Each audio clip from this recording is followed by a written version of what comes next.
Here are predictable steps and essential tools to create beautiful anterior restorations.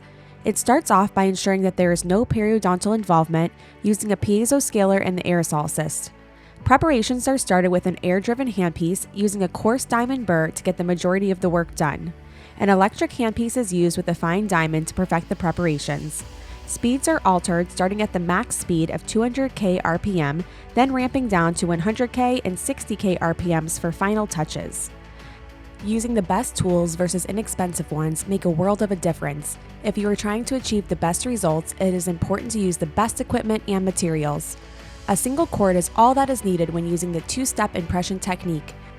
The two-step impression technique is using heavy body VPS putty and then a light body material over the VPS body material. This technique uses the hydraulic forces of the light body material by diminishing voids and pushing the material into all areas.